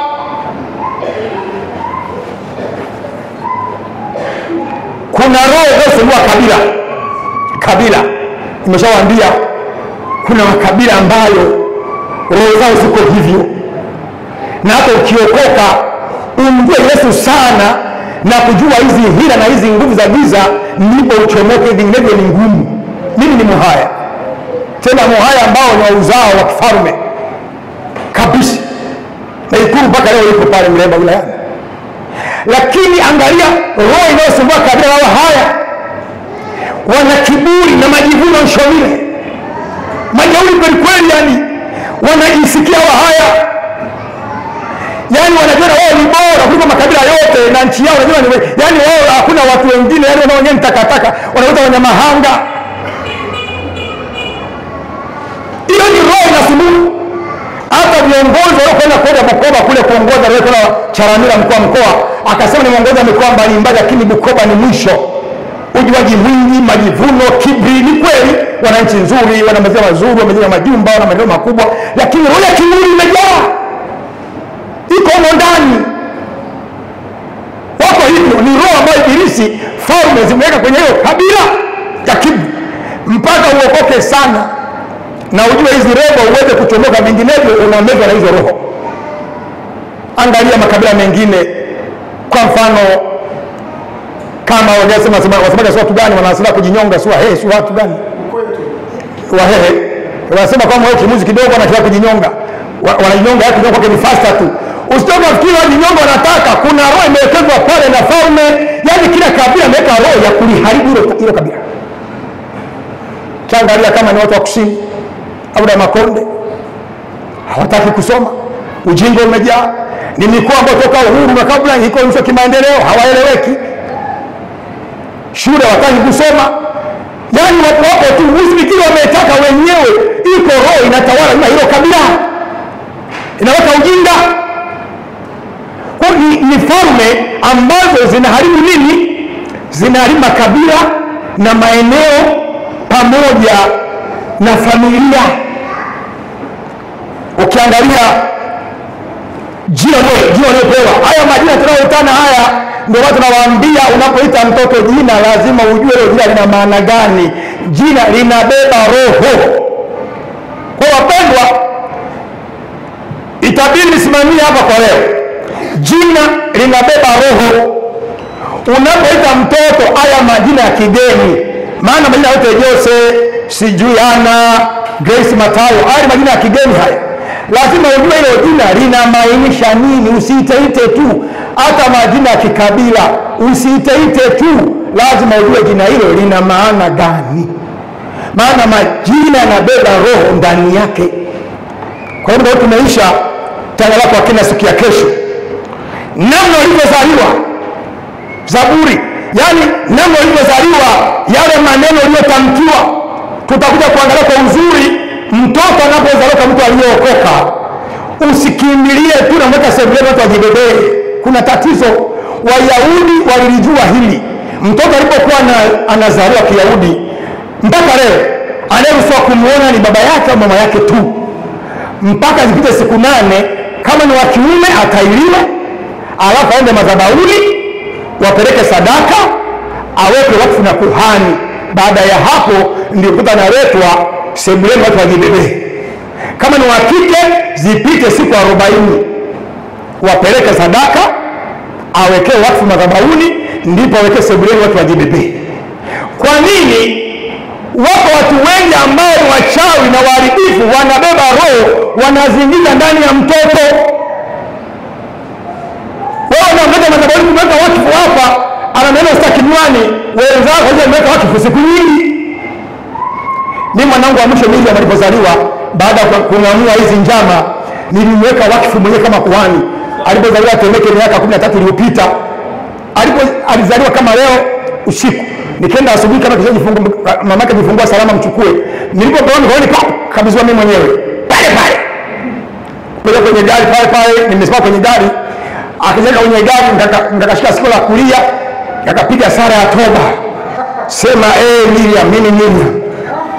Na tubu dhambi zangu. Na mkataa shetani na mtego yake na mpango yake. Nimeingia dunia hii, mimi ni wa Yesu, sio mala shetani. Na niweka kwa Yesu, mimi mali kana siku moja tu kapiga sala ya toba, baadaye kakaombea mwenyewe. Alafu kupiga nyumbani, jamani ngojeni kwanza. Kwa imani yangu kwanza nimpeleke madhabahuni moja kwa moja kwa bishop, akamweke mikono champa first aid ya kwanza. Alifungua na kumbuka Jumatano ya Alhamisi, kumwangalia yuko chumbani, na mtamuona tudini kwanza. Ijumaa kabla mwenyewe mama alikuwa anataka kufanya operation, nikampeleka madhabahuni kwa Bishop Mwiche, akapeleka na sadaka nzito, akaweka wakfu kwa siku 2, akakaombea, nikamwambia shakapiga sala ya toba, hamna shida, nikaleta nyumbani. Kakawa sebele, mkaambia jibebeni sasa, nimeshakazindika kwa jina la Yesu. Nakwambia pasta, yule mtoto ni wa mwisho, ukuaji wake ni tofauti na ndugu zake wote. Kana akili kuliko kompyuta. Nikanampenda Mungu nikichaka Yesu. Kale katoto kana uelewa wa ajabu, si wa kawaida. Yani kanachukia dhambi, akataki. Kale katoto kako tofauti. Yani kanapenda ibada, ukaambii kitu na kako serious, kakianza kuomba na shangaa. Na hata unapokuwa nafundisha nyumbani, baada ya nyumbani nikionyi maswali lazima unataka chemka, kale kanajibu kametuliwa na shangaa. Kwani wanatabasamu? Huyu ni Miriam au kuna mtu ndani yake huko? Nilikarau kazindika mapema. Tutaangalia kwa kina kesho habari ya watoto na majina yowapa, madhabahu za ukoo au jina la ukoo, tabia za familia, maeneo uliyotamkiwa ulipozaliwa na kabla ya kuzaliwa, mapito uliyopitia, viapo ulivyoapa vinavyokufunga kwenye wokovu leo. Vile viapo vinakuwa na roho nyuma, vinahitaji kuvunjwa. Tutaangalia siku ya kesho. Bwana Yesu asifiwe sana. Naomba usimame hapo ulipo. Usimame hapo ulipo. Alafu nakwenda kumwomba Mungu. Na watazamaji wangu ambao wanaangalia kwenye mtandao, tutakwenda kuomba kwa ajili yao leo siku ya kwanza. Hii ni sehemu ya kwanza.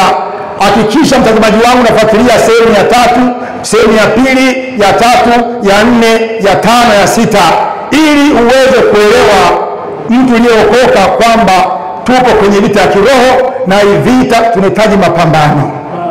Bwana Yesu Kristo na asifiwe. Tutakuwa na mbele za Mungu kumuomba. Umuomba afungue moyo wako wa ndani leo. Haya aliyopanga asiombeke, maana adui hataki mjue hizi siri. Tutakwenda kwa Mungu siku ya leo. Baba uliye Mungu mwema, na wewe utaomba mwenyewe kwa kinywa chako. Mwambie Mungu hapo kwa kinywa chako mwenyewe.